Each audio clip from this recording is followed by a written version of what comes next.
Okay friends, so நம்ம இந்த வாட்டி கிறிஸ்மஸ் கேக் ஏர்லியாகவே பேக் பண்ண போகிறோம். ஸோ ஃபஸ்ட்டு இன்றைக்கி நான் உங்களுக்கு காணிக்க போகிறது நோ ஆல்கஹால் பேசிக்கான ஃப்ரூட் கேக். இதுக்கு சோக்கிங் தேவையில்லை, நீங்கள் ஒரு மாதத்துக்கு முன்னாடியே சோக் பண்ணணும்னு அவசியம் இல்லை, இதுக்கு எந்த ஆல்கஹாலும் தேவையில்லை. பட் கேக்கு வந்து வேறு லெவலில் இருக்கும். இதோட நேம் வந்து ப்ளம் கேக். ஸோ இதுக்கு தேவையான இன்க்ரீடியன்ஸை ஃபஸ்ட்டு சொல்லிடுறேன்.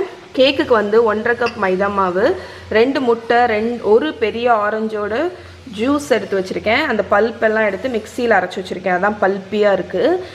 சுகர் வந்து 1/2 கப் சுகர் கேக்குக்கு தேவை. 1/4 கப் சுகர் வந்து கேக்குக்கு கலர் கொடுக்கறதுக்கு கேரமலுக்கு தேவை. அதுக்கப்புறம் நம்மளோட ஆரஞ்சு இருந்துச்சுல, அதோட தோலை வந்து துருவி வச்சுருக்கேன். 1 teaspoon vanilla essence, 100 gram butter, 1 teaspoon baking soda, cooking soda இருக்குல்ல அது. ஸ்பைசஸ் பார்த்திங்கன்னா சின்னமன் பவுடர், பட்டைப்பொடி, ஜாதிக்காய் தூள் பொடிச்சு வச்சுருக்கேன், ஏலக்காய் தூள், சுக்கு பொடி, இவ்வளவும் வச்சுருக்கேன். ஸோ இதோட ஃபுல் ரிட்டன் ரெசிபியோட லிங்க்கு கீழே இருக்குது, செக் பண்ணிக்கோங்க. 3 டேபிள் ஸ்பூன் அளவுக்கு கேஷ்யூநட்டை கட் பண்ணி வச்சுருக்கேன்.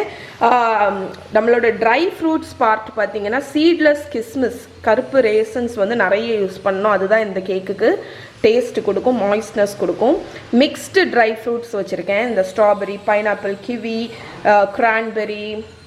கிரான்பெரி இருக்கான்னு தெரியல. மற்றபடி உள்ள ட்ரைடு ஃப்ரூட்ஸ் எல்லாம், மிக்ஸ்டு ட்ரை ஃப்ரூட்ஸ் கொஞ்சம் வச்சுருக்கேன், இஞ்சி அதெல்லாம். அதுக்கப்புறம் வந்து டேட்ஸ் கொஞ்சம் கட் பண்ணி வச்சுருக்கேன். டூட்டி ஃப்ரூட்டி இருக்குது, இது ப்ரூன்ஸ். இந்த பர்டிகுலர் கேக்கில் மெயின் இது வந்து கிஸ்மிஸ்ஸு சீட்லெஸ்ஸாக யூஸ் பண்ணணும். ஸோ இதுதான் இன்க்ரீடியன்ட்ஸ். இப்போ எப்படி பண்ணுறதுன்னு பார்த்துடலாம். ஸோ 8 இன்ச் கேக் பேனில் பேக்கிங் பார்ச்மெண்ட் பேப்பர் லைன் பண்ணி லைட்டாக ஆயில் வச்சு க்ரீஸ் பண்ணி வச்சுருக்கேன். நான் யூஸ் பண்ணுற பார்ச்மெண்ட் பேப்பர் வந்து ஆடியோட எக்கோ பேக் பார்ச்மெண்ட் பேப்பர். இது கம்ப்ளீட்லி நான் ஸ்டிக்கி. ஸோ இதை செஞ்சு ஓரத்தில் எடுத்து வச்சுருங்க. இதுக்கு அடுத்த ஸ்டெப் வந்து அவனை 180 டிகிரி செல்சியஸ்க்கு ப்ரீஹீட் பண்ணிக்கோங்க. இப்போ நம்ம வந்து ஃப்ரூட்ஸை வந்து பாயில் பண்ண போகிறோம். அதனால தான் இந்த கேக் வந்து நோ சோக் கேக்குன்னு சொன்னேன். ஏன்னா பாயில் பண்ணுறதுனால நம்மளோட ட்ரை ஃப்ரூட் சாஃப்ட் ஆகிடும். நீங்கள் வந்து டைரெக்டாக இன்ஸ்டண்ட்டாக கேக் பண்ணிடலாம். ஸோ இந்த கேக்கை நம்ம ஸ்டெப் பை ஸ்டெப் வந்து டேக்கிள் பண்ண போகிறோம். ஸோ ஃபஸ்ட்டு வந்து நம்ம ஃப்ரூட்ஸை பாயில் பண்ண போகிறோம். ஒரு பேன் எடுத்துக்கோங்க, நீங்கள் ஏதாவது சாஸ் பேன் எது வேணாலும் எடுத்துக்கலாம். இதில் நம்மளோட ரேசன்ஸு, ட்ரைட் ஃப்ரூட்ஸ் ஆட் பண்ணிடுங்க. அதுக்கப்புறம் டேட்ஸு, ப்ரூன்ஸ். ஸோ ப்ரூன்ஸ் இல்லை அப்படின்னு நினச்சிங்கன்னா நீங்கள் வந்து ஜஸ்ட் கூட கொஞ்சம் கிஸ்மிஸே ஆட் பண்ணிக்கலாம். டூட்டி ஃப்ரூட்டி ஆட் பண்ணிக்கோங்க. இந்த ட்ரை ஃப்ரூட்ஸை நம்ம வந்து குக் பண்ண போகிறோம். அதுக்கு வந்து ஆரஞ்ச் ஜூஸில் தான் குக் பண்ண போகிறோம். ஸோ உங்களுக்கு வேணும்னா இந்த இதில் நீங்கள் வந்து ஆல்கஹால் கூட இதில் ஆட் பண்ணிக்கலாம். பட் நம்ம இன்றைக்கி வந்து நான் ஆல்கஹாலிக்காக பண்ண போகிறோம். இப்போ இதை வந்து ஹீட் பண்ணி குக் பண்ண போகிறோம். ஓகே ஃப்ரெண்ட்ஸ், இப்போ நம்ம ஃப்ரூட்ஸை வந்து ஸ்டவ்வில் வச்சாச்சு. இதை வந்து நல்லா பாயில் பண்ணுங்கள். ஸோ இதை வந்து நீங்கள் நல்லா மிக்ஸ் பண்ணுங்கள். இந்த ஆரஞ்ச் ஜூஸில் நம்மளோட இந்த ட்ரைடு ஃப்ரூட்ஸ் எல்லாமே வந்து கம்பைன் ஆகி வரும். ஒரு 5 மினிட்ஸ் போல் இது நல்லா பாயில் ஆகட்டும். ஸோ இங்கே பார்த்தீங்கன்னா நம்மளோட ஃப்ரூட்ஸ் எல்லாம் ஒரு 5 நிமிஷம் போல் நல்லா பாயில் ஆயாச்சு. இப்போ வந்து ஃப்ரூட்ஸ் பார்த்தீங்கன்னா ஆரஞ்ச் ஜூஸ் நம்ம ஊற்றிருந்தோம்ல, அது எல்லாத்தையுமே அப்சர்வ் பண்ணிடுச்சு. ஸோ அதுதான் மெயின் இது. அண்ட் ஃப்ரூட்ஸ் வந்து நல்லா சாஃப்ட் ஆகிடுச்சு. ஸோ இப்போ நம்மளோட ட்ரை ஃப்ரூட்ஸ் மிக்ஸ்சர் வந்து ரெடி ஆகிடுச்சு. இதை ஓரத்தில் எடுத்து வச்சுருங்க, ஒரு 10 நிமிஷம் கூல் ஆகட்டும். ஓகே.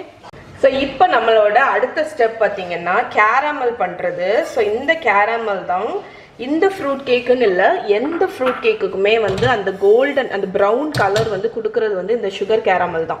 ஸோ 1/4 கப் சுகரை வந்து ஆட் பண்ணியிருக்கேன். இது நல்ல தண்ணி எதுவுமே விட வேண்டாம் இப்போதைக்கு. இது வந்து நல்ல சைடெல்லாம் வந்து குக் ஆகி ப்ரௌன் கலரில் வந்தோன்னே இப்படி ட்வில்ட் பண்ணி நான் கேரமல் நிறைய தடவை செய்கிறதுக்கு அனுப்பிச்சிருக்கேன். இந்த மாதிரி ஸ்வர்ல் பண்ணி ஃபுல்லாக குக் பண்ணிக்கோங்க. ஓகே.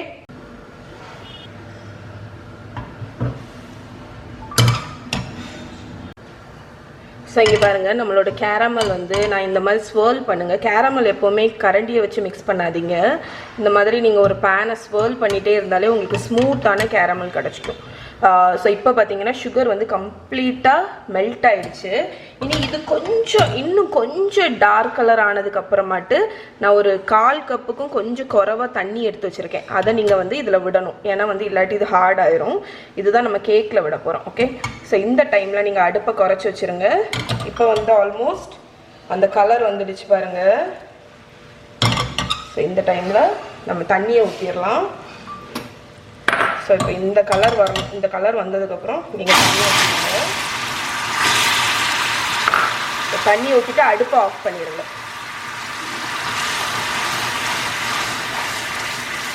இப்போ வந்து நம்மளோட கேரமல் ரெடி. தண்ணி ஊற்றிட்டீங்க அப்படின்னா உங்களோட கேரமல் வந்து ஹார்ட் ஆகாது. அதுக்கு வேண்டி தான் நம்ம வந்து அந்த கலர் கிடச்சோன்னே நீங்கள் வந்து தண்ணி விடணும். இந்த மாதிரி ஸ்டெயின்லெஸ் ஸ்டீல் பேன் யூஸ் பண்ணுங்கள் கேரமல் பண்ணுறதுக்கு. அப்போ தான் அதோட கலர் வந்து நமக்கு வந்து கிளியராக தெரியும். ஓகே, ஸோ இப்போ இங்கே பார்த்தீங்கன்னா நம்மளோட கேரமல் லிக்விடாகவே இருக்குது. நல்ல ஒரு டார்க் ஆம்பர் கலரில் இருக்குது. ஸோ இந்த கலர் தான் வேணும். ஓகே, இது வந்து கூல் ஆகட்டும் கொஞ்சம். ஓகே ஃப்ரெண்ட்ஸ், ஸோ நம்மளோட ஃப்ரூட்ஸ் அண்ட் கேரமல் கூல் ஆகும்போது ட்ரை இன்க்ரீடியன்ஸ் மிக்ஸ் பண்ணிடலாம். இதில் வந்து மைதா மாவு இருக்குது. இதில் வந்து ஃபஸ்ட்டு பேக்கிங் சோடா ஆட் பண்ணிடுங்க. இப்போ வந்து நம்மளோட ஸ்பைசஸ் சினமன், நட்மெக், சுக்கு, ஏலக்காய். ஸோ இதை நல்லா கம்பைன் பண்ணி ஓரத்தில் எடுத்து வச்சுருவோம். ஸோ ட்ரை இன்க்ரீடியன்ட்ஸ் மிக்ஸ் ஆயாச்சு. இப்போ நம்ம வந்து கேக் பேட்டர் மிக்ஸ் பண்ண போகிறோம். இந்த பெரிய மிக்சிங் பவுலில் பட்டர் இருக்குது, 100 கிராம் சாஃப்டான பட்டர் இருக்குது. இதில் சுகர் ஆட் பண்ணிக்கோங்க. 1/2 கப் அளவுக்கு சுகர், ஒரு ஆரஞ்சோட தோல், ஆரஞ்சு ஜஸ்ட்னு சொல்லுவாங்க, 2 டீஸ்பூன் வெண்ணிலா. நம்ம நல்லா க்ரீம் பண்ண போகிறோம்.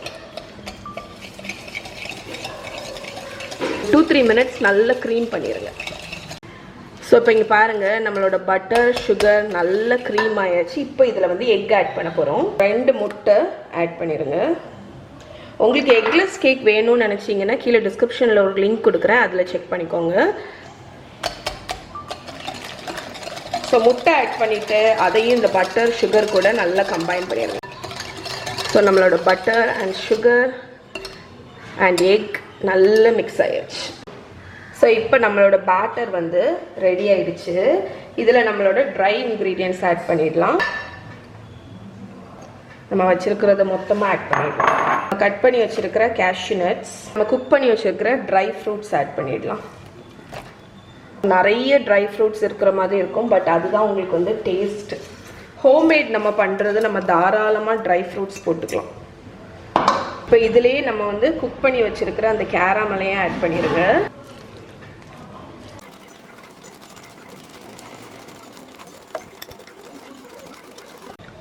ஸோ இப்போ இங்கே பார்த்தீங்கன்னா நம்மளோட கேக் பேட்டர் ரெடி. இப்போ இதை வந்து நம்ம பேனில் மாற்றிடலாம். நம்ம ப்ரிப்பேர் பண்ணி வச்சுருக்கோம்ல அந்த பேனில் நம்ம பார்ச்மெண்ட் லைன் பண்ணி கிரீஸ் பண்ணி வச்சுருக்கோம். அந்த பேனில் நம்மளோட கேக் பேட்டரை ஆட் பண்ணிடுங்க.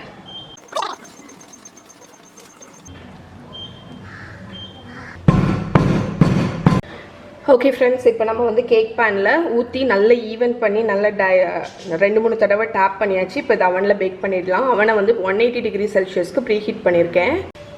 இந்த கேக் வந்து பேக் ஆகுறதுக்கு 45 மினிட்ஸ்லேருந்து 1 hour ஆகும். சம்டைம்ஸ் 1 hourக்கு மேலேயும் ஆகும்.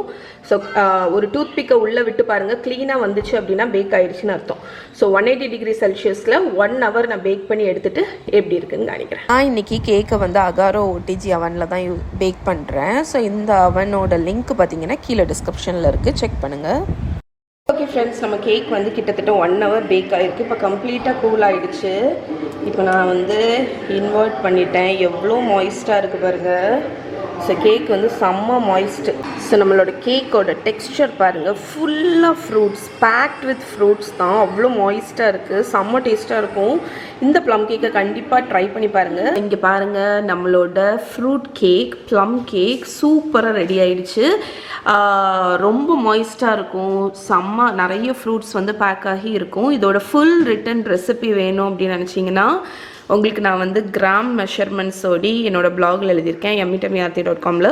கீழே டிஸ்கிரிப்ஷனில் லிங்க் இருக்குது, அதில் மறக்காமல் செக் பண்ணுங்கள்.